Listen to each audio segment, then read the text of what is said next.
Welcome back into the GSMC Sports Podcast for our final segment of the day, where I just want to go through the list of players that have been skipping the, albeit voluntary, OTAs to begin the workouts with these teams. And going to start with the biggest star of them all in Justin Jefferson, best player on this list.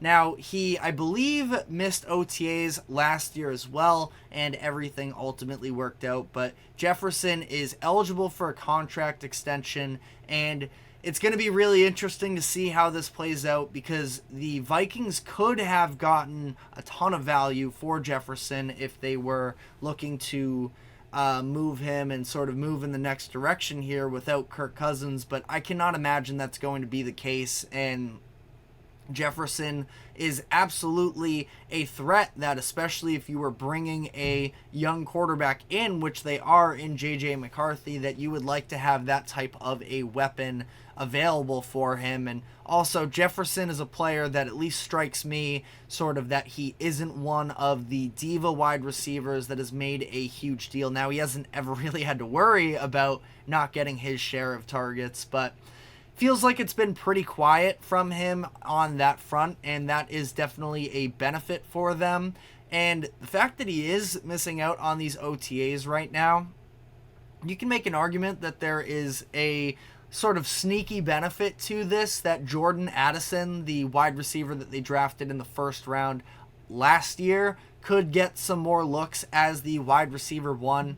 Now, trying to balance how they sort of play this out with Jefferson and Addison, both players they took in the first round of the past 4 NFL drafts, that you typically don't want to be spending all that much money on the wide receiver position. So if they do extend Justin Jefferson, what's it going to mean for Jordan Addison in the future? That's obviously not something that the Vikings want to worry about right now. They're just trying to put J.J. McCarthy in the best possible position to succeed. So I sort of personally have no questions that the Vikings are going to be able to work out some type of a deal with Justin Jefferson, but it does make for a little bit of an interesting conversation here, and he's going to get paid, top dollar money by the time this all sort of plays out here. So we will definitely keep you updated on that. The next one we have is CeeDee Lamb of the Dallas Cowboys, who was first team All-Pro last season and was, had a tremendous year, developed from, just being sort of, when he came in, he was never bad, but he went from sort of an average starter to an unbelievable player in the, elite wide receiver, top 3 wide receiver conversations last year. And he knows that, and he knows that he is going to get paid. Now, this is sort of a very strange situation with Dallas, where they have 3 players all available for a contract extension at the same time, between Dak Prescott, CeeDee Lamb, and Micah Parsons. So I think that obviously a lot of people have mixed feelings on Dak Prescott, myself included. I think that the Cowboys are already spending so much money on Dak moving forward anyways, based off of the contract structure, that for them, I don't really know what the other option is. Now, if they want to entirely blow this thing up and sort of go into a rebuild, I understand sort of the idea of potentially letting Dak Prescott walk in free agency next year.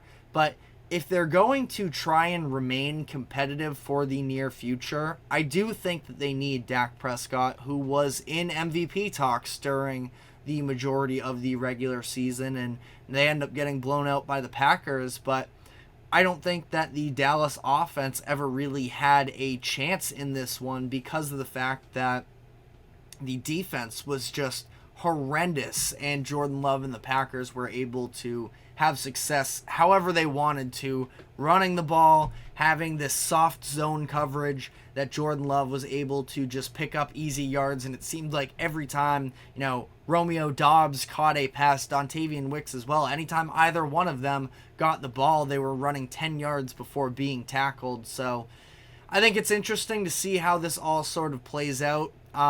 If they want to remain competitive, I don't know if paying CeeDee Lamb is the right option for them, because of the fact that they, like I mentioned, they're going to have to, in order to remain competitive, pay a quarterback and pay probably their best player in general in Micah Parsons on the defensive side of the ball. So that would sort of leave CeeDee Lamb as the odd man out. And I think that ultimately here for the Cowboys, it sounds like Micah Parsons is willing to take a little bit of a back seat in these contract negotiations in order to open up an opportunity for CeeDee Lamb to get his. But I don't feel great about this Cowboys situation in general. We probably see all three of these players still banded together when the regular season finally comes around, but I don't think it's entirely a sure thing. That being said, if they were going to trade Lamb, they probably already would have done so before the draft. Now, maybe this is a sort of play out the season and use a franchise tag on him to sort of kick the ball down the road and evaluate a little bit more. I think that's a totally valid option for them as well, although it could definitely cost them extra money if CeeDee Lamb puts up another great season, but we will see about that. T. Higgins, another player that we've talked about sort of at length here over the past couple months or so, where Higgins has openly requested a trade multiple times, has gone on the record that he is frustrated with the situation there in Cincinnati, that he and the front office are very far apart in terms of the situation, in terms of how much he should get paid. I believe this is going to be he kind of has to suck it up, especially coming off of last year where he had career lows in a lot of, statistical categories. And, be that what it is, he was dealing with injuries. Joe Burrow was dealing with multiple injuries as well that helped contribute to that. But ultimately, I think that he's just going to kind of have to suck it up, and he'll probably hit unrestricted free agency next year. But that's sort of my thoughts on that. I've remained consistent there. Another player that I was sort of surprised to see on this list was Cameron Heyward, the defensive tackle, of course, for the Pittsburgh Steelers. He's been a massive piece of the identity of that Pittsburgh defense for just about a decade now, over a decade. He was drafted in 2011, and he's been incredible for them up to this point, but he's headed into his age 35 season, and it sounds like he wants to sort of cash out one more time on a big deal before he sort of ends up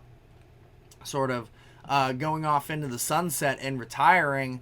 He's a crucial piece as well for the Steelers in terms of trying to be competitive for this season. I already mentioned the pressure that is surrounding the Steelers for this year, so I think that this would be something where they could probably even alleviate some of the financial pressure from them this season in order to work out something maybe a little bit more backloaded. But let me know what your thoughts are on all of these contract situations. If there's anybody else that you feel like is at a little bit of an inflection point with their franchise. But that is all we have time for today. Thank you very much for tuning into the GSMC Sports Podcast. Thank you to the GSMC Sports Network for allowing us to host this show. Remember to follow us on social medias for more exclusive short content. Like, follow, subscribe wherever you keep up with us. And we will be back tomorrow afternoon at 2 o'clock p.m. Eastern. So we will see you then. Take care.